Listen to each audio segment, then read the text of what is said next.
So, I made this video to talk about a quick crash course in online learning. All right, so now that we have gone fully virtual and all of our instruction is going to be online, I just wanted to put a quick video out there to walk you through what online learning should look like, things you can focus on during the next couple weeks, and just tips and tricks for the trade from someone who's done a lot of online teaching. Just to help you feel comfortable with what you're doing, and just to let you know, we're all new at this, so just helping the students and getting in there and trying is the best place to start. So let's take a look. First of all, this video is going to walk you through what you should put in your team's classes. I am doing this through a model of what's known as asynchronous online learning. Some of you may be meeting with your students during your scheduled time every single day, and that is awesome. But if you are putting all of your assignments and things out there for them to complete while not meeting with you face to face, that's called asynchronous learning. It means they can log in and work and submit work pretty much at any time. So that's what this is going to go over. All right, so remember that if you want something to be put in your online course, it has to be made by you and it has to be added by you. So at this point, and because we are only going virtual for 2 weeks, there's no need to reinvent the wheel. Yes, you're pushing yourself outside of your comfort zone and you are trying to reach these students that you care so much about to the best of your ability, but keep it simple, keep it straightforward, and just remember, everybody in the nation is facing some version of this, and you got people in your corner to help you out. So, having said all that, what do I need to focus on? First of all, you want your online courses to be engaging. Students need to know that there's a caring, supportive adult there for them, walking them through everything and helping them out. So make sure that you are apparent and present inside of your course, and it sounds like you. If you have a certain way of speaking, then you should probably have a certain way of typing and communicating with your students while online. Find a way to put your own personality into the course. If you're not typically the person who cracks jokes and has a big sense of humor in your class, don't try to add that in. Just be you. Make sure that they can make that connection to the person that they've, been learning from all semester is the same person who's guiding them now. Make your assignments engaging. Promote critical and creative thinking, and I'll go more into that in just a minute. The next thing you want to focus on is just hitting the high points. We're doing this, like I said, for 2 weeks. So unless you script your entire 90-minute block class, you're not going to be able to communicate every single thing that you would say while speaking extemporaneously to your students. So ask yourself, what essential information do I absolutely need to communicate to my students? Pare down everything that you would normally do and make sure that you're presenting basically a package of the students that helps them manage what they're learning in chunks. And one of the most important things is communication. You're going to need to reach out to your students on a weekly basis, especially your MIA kids or the students who are missing. You're going to have kiddos disappear on you, and I apologize for saying kiddos, but when they do that, just reach out to them, make sure that they know you're there. You might have to email them, call them, all those good things, but communication is absolutely key. You also need to give your students opportunities to communicate with each other or work together so that they feel like they're part of a class and not just doing work in isolation. Lastly, you want to make sure you're providing timely and instructive feedback to all of your students. What chunk of information can you give back to them that's going to help them grow? All right, so all of that's great advice, but what does that look like when translated over to Teams? So for engaging strategies, you might make a video or a post that explains the learning goals for while we are virtual. Like I said, show your personality inside the course. You can use pictures or even GIFs. I never know how to say that word, so I just make it up. Dr. Horn is looking at me at the moment. GIF.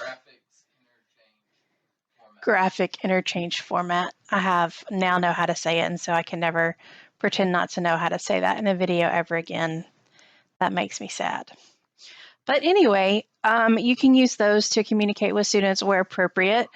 Send posts or messages of care and encouragement to students. Let them know they've got this, that we're all in this together. We're going to get through it. Make sure that the assignments that you do post are worth the student's time. Online learning is not the place for busy work or filler assignments. They just don't belong online. Remember, this is your one chance to reach students.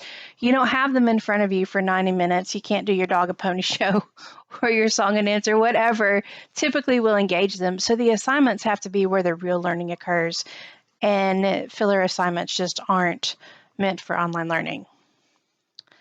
All right, so hitting the high points. Keep in mind that your students are having to master a new learning modality in addition to learning the content that you're teaching them. Guys, that's a lot. If they've never been fully online students before, they first have to learn how to be a student before they can actually learn the material. So keeping all of that in mind, be very selective when you give them work. Pare the content down to the most important information. You want to focus on having students learn the content well rather than having them learn it shallowly but learn more. We're talking deep learning here.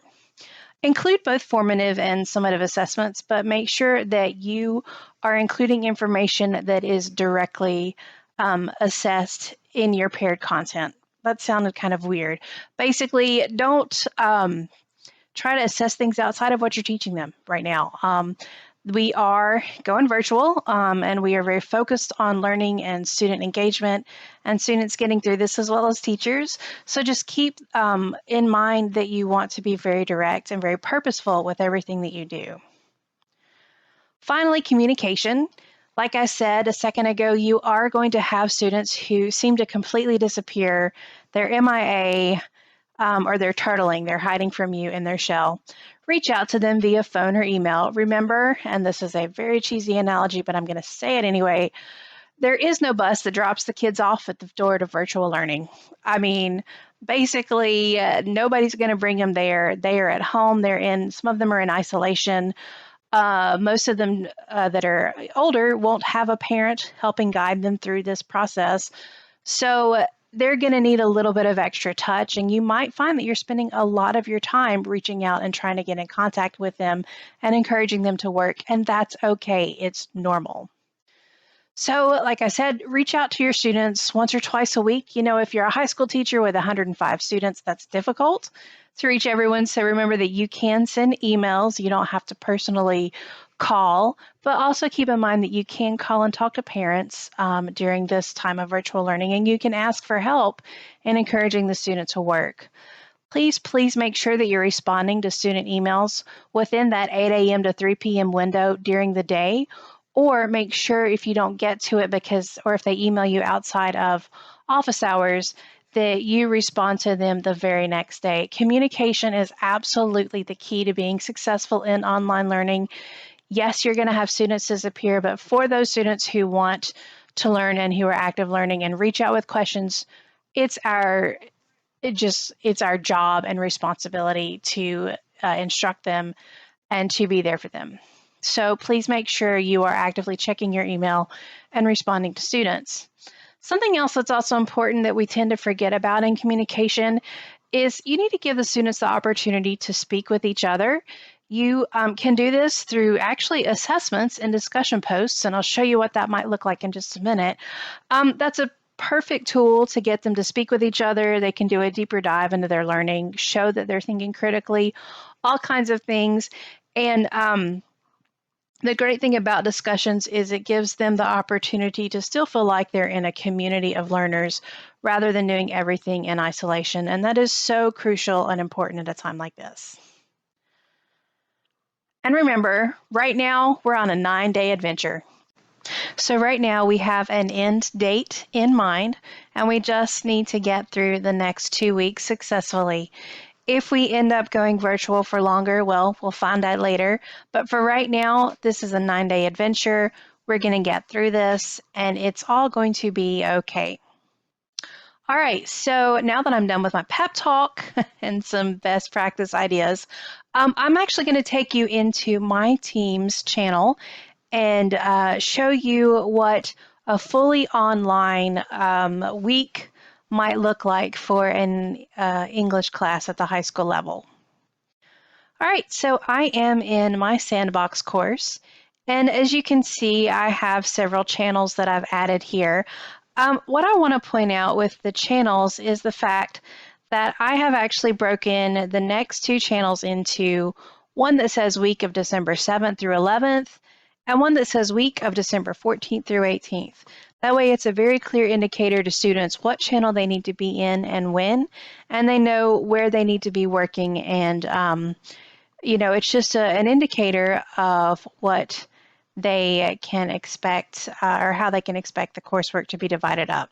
So I'm going to click on week of December 7th through 11th, and I'm going to walk you all through the things that I have included in here.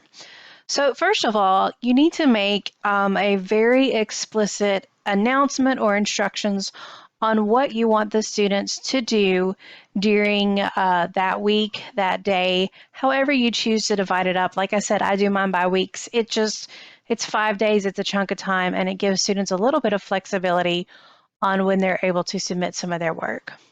So I've put an initial post here that basically says these are the expectations. Read through all of this information, watch the video, get in touch with questions, and then I've given them my email. I've told them they're able to chat with me here. And for those of you who haven't used chat, it's right here.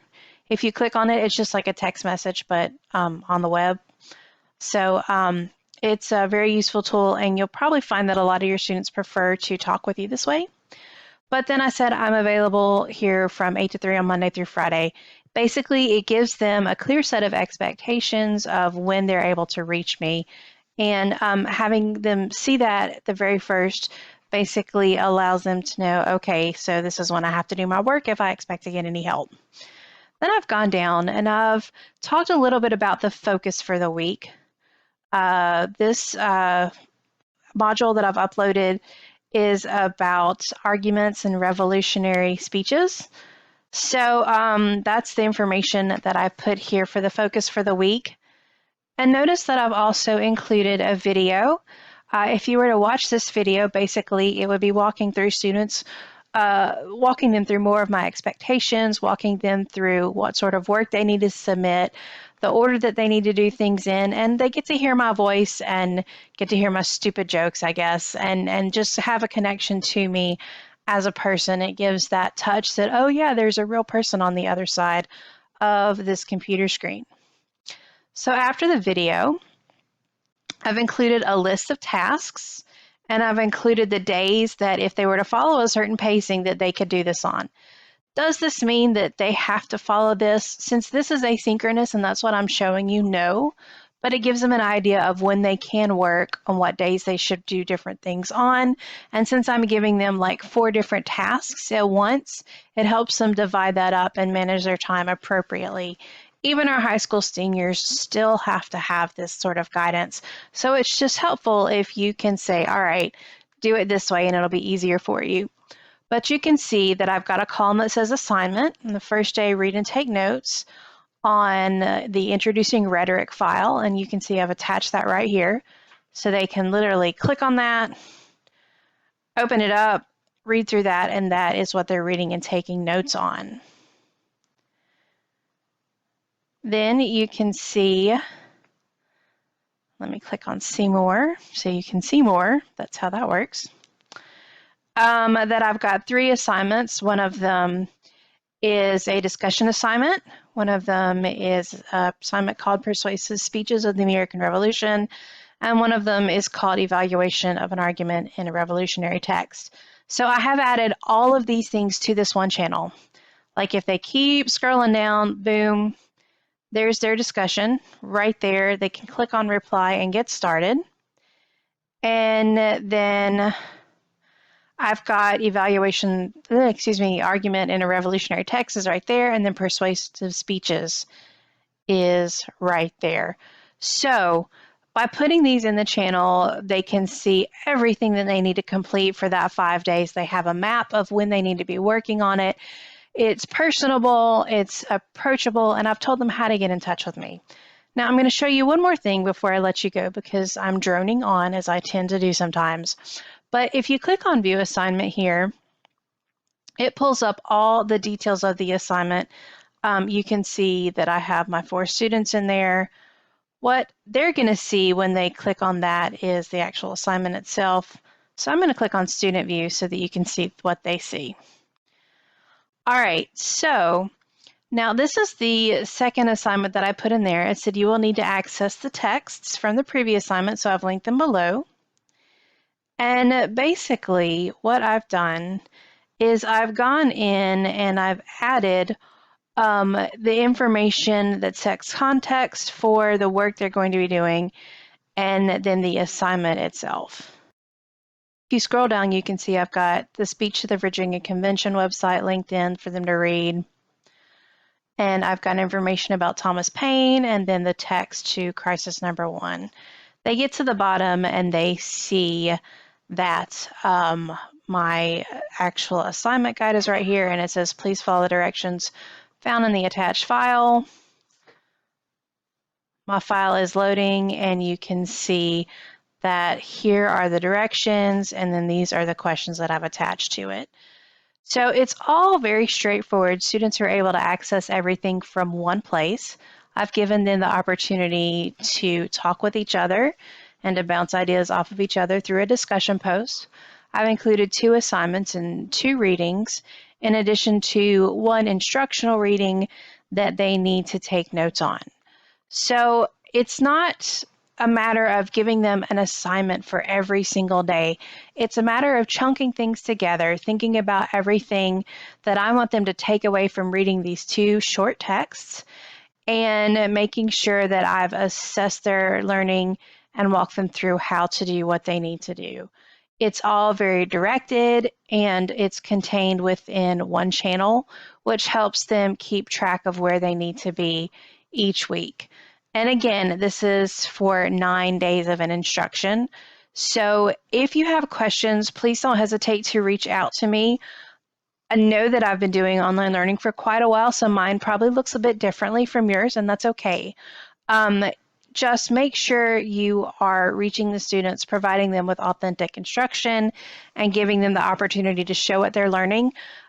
Something else that you might also consider, this would be a great time if you're working on different skills for a spiral review, for them to sort of recap everything they've learned for this semester and also solidify their learning. So as always, let me know what I can help you with, and I hope you all have a great time in our virtual learning mode.